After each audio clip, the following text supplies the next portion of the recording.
ಪವಿತ್ರ ಶಿಲುಬೆಯ ಗುರುತಿನ ಮೂಲಕ ನಮ್ಮ ವೈರಿಗಳಿಂದ ನಮ್ಮನ್ನು ರಕ್ಷಿಸಿರಿ. ನಮ್ಮ ಸರ್ವೇಶ್ವರ, ಪಿತನ, ಸುತನ ಮತ್ತು ಪವಿತ್ರಾತ್ಮನ ನಾಮದಲ್ಲಿ ಆಮೇನ್. ಓ ಯೇಸುವಿನ ಪವಿತ್ರ ಹೃದಯವೇ, ಸಂತ ಕನ್ಯಾಮರಿಯಮ್ಮನವರ ನಿಷ್ಕಳಂಕ ಹೃದಯದ ಮೂಲಕ ಮತ್ತು ನಿಮಗೆ ಅತಿ ಪ್ರಿಯರಾದ ಸಂತ ಜೋಸೆಫರ ಮಧ್ಯಸ್ಥಿಕೆಯ ಮೂಲಕ ನನ್ನ ಇಂದಿನ ದಿನವನ್ನು, ಎಲ್ಲ ಕೆಲಸ ಕಾರ್ಯಗಳನ್ನು, ವಿದ್ಯಾಭ್ಯಾಸವನ್ನು, ಪ್ರಯಾಣವನ್ನು, ಇಂದಿನ ಅನುಭವಗಳನ್ನು, ಆರೋಗ್ಯವನ್ನು, ನನ್ನ ಕುಟುಂಬದ ಸದಸ್ಯರನ್ನು, ಬಂಧು ಮಿತ್ರರನ್ನು, ನೆರೆಹೊರೆಯವರನ್ನು, ನಾನು ಸಂಧಿಸುವ ವ್ಯಕ್ತಿಗಳನ್ನು ನಿಮಗೆ ಅರ್ಪಿಸುತ್ತೇನೆ. ನಾನು ಆಡುವ ಮಾತು, ಮಾಡುವ ಆಲೋಚನೆಗಳು, ತೆಗೆದುಕೊಳ್ಳುವ ನಿರ್ಧಾರಗಳನ್ನು ಆಶೀರ್ವದಿಸಿ ಅವುಗಳಿಗೆಲ್ಲ ನೀವೇ ಪ್ರೇರಣೆಯಾಗಿರಿ. ಇಂದಿನ ದಿನ ನಿಮ್ಮ ಸುರಕ್ಷತಾ ಕವಚವನ್ನು ನನ್ನ ಮೇಲೆ ಇರಿಸಿ ಸಕಲ ಕೇಡುಗಳಿಂದ ನನ್ನನ್ನು ಕಾಪಾಡಿರಿ.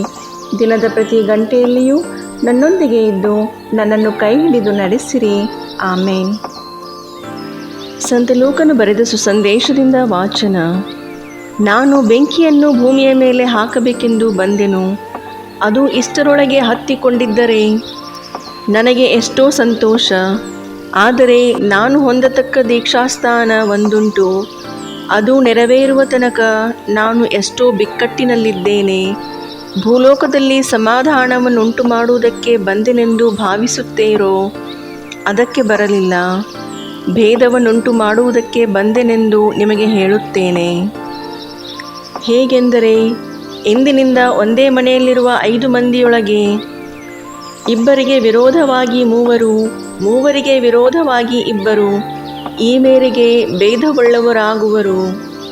ಮಗನಿಗೆ ವಿರೋಧವಾಗಿ ತಂದೆಯು, ತಂದೆಗೆ ವಿರೋಧವಾಗಿ ಮಗನು, ಮಗಳಿಗೆ ವಿರೋಧವಾಗಿ ತಾಯಿಯು, ತಾಯಿಗೆ ವಿರೋಧವಾಗಿ ಮಗಳು, ಸೊಸೆಗೆ ವಿರೋಧವಾಗಿ ಅತ್ತೆಯು, ಅತ್ತೆಗೆ ವಿರೋಧವಾಗಿ ಸೊಸೆಯು ಭೇದವುಳ್ಳವರಾಗಿರುವರು ಎಂದನು.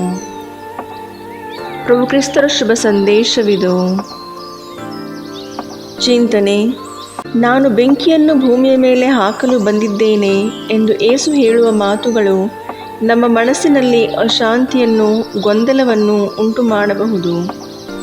ಯೇಸು ಹೇಳುವ ಬೆಂಕಿಯು ಪವಿತ್ರಾತ್ಮರ ಅಗ್ನಿ ಜ್ವಾಲೆಯಾಗಿದೆ. ಅದು ನಮ್ಮ ಪಾಪ, ಸ್ವಾರ್ಥ ಮತ್ತು ನಿಷ್ಕ್ರಿಯತೆಯನ್ನು ಸುಟ್ಟು ಹಾಕುತ್ತದೆ. ಯೇಸು ಹೊಂದಲಿರುವ ಜ್ಞಾನಸ್ನಾನವೆಂದರೆ ಅವರ ಪಾಡು ಮತ್ತು ಶಿಲುಬೆಯ ಮರಣವಾಗಿದೆ.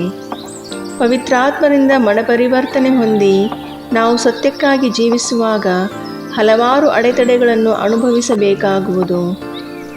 ಅದುವೇ ಜನರ ನಡುವಿನ ವಿಭಜನೆಯಾಗಿದೆ. ದೇವರ ಪ್ರೀತಿ ಮತ್ತು ಕ್ಷಮೆಯಲ್ಲಿ ನಿಷ್ಠಾವಂತರಾಗಿರುವವರು ದೇವರ ನಿಜವಾದ ಸಾಕ್ಷಿಗಳಾಗುತ್ತಾರೆ. ಆ ಪ್ರೀತಿ ನಮ್ಮ ಹೃನ್ಮನಗಳಲ್ಲಿ ಹತ್ತಿ ಉರಿಯಲಿ ಎಂದು ಪ್ರಾರ್ಥಿಸೋಣ. ಪ್ರೀತಿಯ ತಂದೆಯೇ, ನಿಮ್ಮ ಪ್ರೀತಿಯಿಂದ ಈ ಜಗತ್ತನ್ನು ಹೊತ್ತಿಸಲು ನೀವು ನಿಮ್ಮ ಮಗನನ್ನು ಕಳುಹಿಸಿದಿರಿ. ನಿಮ್ಮ ಸತ್ಯದ ಜ್ವಾಲೆಯನ್ನು ನಮ್ಮ ಹೃದಯಗಳಲ್ಲಿ ಹೊತ್ತಿಸಿರಿ.